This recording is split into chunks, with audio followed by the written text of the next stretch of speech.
दोस्तों अगर आप आईसीआई बैंक में एक नया खाता खोलने की सोच रहे थे तो सबसे पहले आप इस वीडियो को कंप्लीट देखना, उसके बाद ही नया सेविंग खाता खोलने पर विचार विमर्श करना। क्योंकि दोस्तों मैं आपको क्लियर कर देता हूं कि आईसीआई बैंक ने अपने नए यूजर्स के लिए यहां पर अपने सेविंग अकाउंट्स पर कुछ नए रूल को चेंजेस किया है, यानी अपडेट किया है, जैसे कि मिनिमम बैलेंस को लेकर, ट्रांजेक्शन्स को लेकर, एटीएम कैश विड्रॉल को लेकर। तो दोस्तों क्या वो चेंजेस होने वाले हैं, सब कुछ आपको इसी वीडियो में देखने को मिलेंगे। और पहले ही वीडियो कंप्लीट वॉच करना, उसके बाद ही विचार विमर्श करना कि क्या आपको आईसीआई बैंक में एक सेविंग अकाउंट ओपन करना चाहिए या नहीं चाहिए, और कमेंट में अपनी राय भी जरूर देना। दोस्तों देखिए, सबसे पहले मैं ये क्लियर कर देता हूं कि जो भी रूल यहां पर चेंजेस किए हैं आईसीआई बैंक ने, वो अपने न्यू यूजर्स के लिए किए हैं, यानी जो अब 1 अगस्त 2025 के बाद नया खाता खुलवाएगा उसके ऊपर ये रूल लागू होंगे। जिनका खाता पहला है, ओल्ड यूजर्स हैं, यानी जिनका खाता पुराना है 1 अगस्त 2025 से पहले का है, उन पर ये रूल लागू नहीं होंगे। जो भी पुराने रूल्स है वही यहां पर लागू रहेंगे।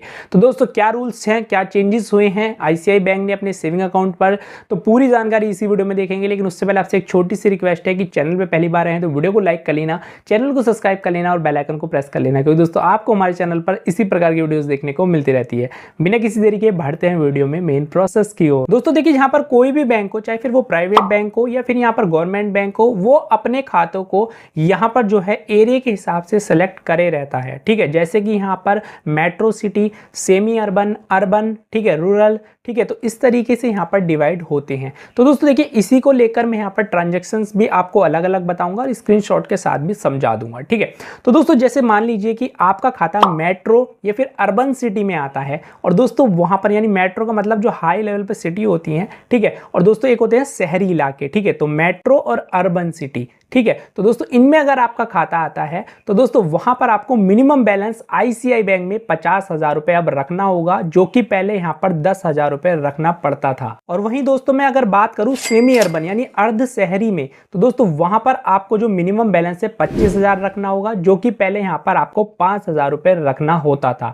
अब वहीं दोस्तों मैं अगर बात करूं यहां पर ग्रामीण क्षेत्र, यानी जो गांव में खाते खुले होते हैं आईसीआई बैंक में, उनको यहां पर जो है अब 10,000 रुपए रखना होगा, पहले वे यहां पर 5,000 रुपए रखना पड़ता था। तो दोस्तों इस तरीके से ये अपडेट हुए हैं मिनिमम बैलेंस को लेकर। और दोस्तों मैं बता दूं, आपको क्लियर कर देता हूं कि जो पीएम जनधन खाते होते हैं उन पे ये रूल लागू नहीं होंगे। ठीक है, तो दोस्तों ये चेंजेस थी मिनिमम बैलेंस को लेकर। और दोस्तों मैं आगे आपको और बता देता हूं कि ट्रांजैक्शंस को लेकर क्या चेंजेस हुए हैं, तो उसके रूल भी एक बार देख लेते हैं। तो दोस्तों ये जो चेंजेस थे आईसीआई बैंक ने यहां पर मिनिमम बैलेंस को लेकर किए थे। अगर दोस्तों आप ये मिनिमम बैलेंस यहां पर अफोर्ड नहीं करते, यानी अपने खाते में मिनिमम बैलेंस नहीं रख पाते हैं, तो दोस्तों वहां पर आपको पेनल्टी भी देनी होगी, जो कि न्यूनतम बैलेंस का यहां पर 6% होता है, या 500 रुपए तक आपको देना पड़ सकता है पेनल्टी के रूप में। तो दोस्तों यहां पर मैंने आपको पूरा क्लियर कर दिया है न्यूनतम बैलेंस को लेकर, और उस पर क्या पेनल्टी लगेगी अगर आप यहां पर मिनिमम बैलेंस नहीं रखते हैं। ठीक है, और दोस्तों यहां पर मैंने स्क्रीनशॉट भी लगा दिया है, जो कि यहां पर न्यूनतम बैलेंस को आपको बताएगा कि पहले क्या था और अब क्या है। ठीक है, अब दोस्तों यहां पर बात करते हैं कि ट्रांजेक्शन्स में क्या क्या चेंजेस हुए हैं। तो दोस्तों देखिए, मान लीजिए कि आप जैसे कि अपने खाते पे नगद जमा करते थे, मान लीजिए कि कैश डिपॉजिट जो करते हैं उसको यहां पर कुछ लिमिट रिस्ट्रिक्शन लगाया गया है। जैसे कि दोस्तों यहां पर आप 1 महीने में 3 बार ही कैश जमा कर सकते हैं आईसीआई बैंक में। अगर आप चौथी बार कैश जमा करते हैं 1 महीने के अंदर, तो दोस्तों वहां पर आपको 150 रुपए का चार्जेस पर ट्रांजैक्शन पर देना होगा। और दोस्तों यहां पर कुछ लिमिट भी तय की गई है कि 1 महीने के अंदर आप यहां पर 1 लाख रुपए या उससे अगर ज्यादा करते हैं तो वहां पर भी आपको शायद 150 रुपए तक का चार्जेस देना पड़े। ठीक है, और वहीं दोस्तों आप यहां पर किसी थर्ड पार्टी के द्वारा कैश डिपॉजिट अगर करते हैं तो वो यहां पर ट्रांजैक्शन 25,000 तक ही कर सकते हैं। तो दोस्तों ये था कैश डिपॉजिट यानी ट्रांजैक्शन को लेकर अपडेट आईसीआई बैंक में न्यू यूजर सेविंग अकाउंट पर। अब दोस्तों यहां पर बात करते हैं कि कैश विड्रॉल पर क्या यहां पर लिमिट होने वाली है, क्या वहां पर अपडेट्स हुए हैं, तो एक बार उसको भी देख लेते हैं। तो दोस्तों जिस तरीके से कैश डिपॉजिट पर यहां पर लिमिट में अपडेट किया गया है, यानी कि जो भी यहां पर न्यू रूल अपडेट हुए हैं, इसी तरीके से यहां पर कैश विड्रॉल में भी सेम यही रूल अपडेट हुए हैं कि 1 महीने पे आप यहां पर 3 कैश विड्रॉल कर सकते हैं, यानी नगद पैसा अपना निकाल सकते हैं खाते से 3 बार। अगर चौथी बार निकालते हैं तो उस पर फिर आपको 150 रुपए का चार्जेस देना होगा।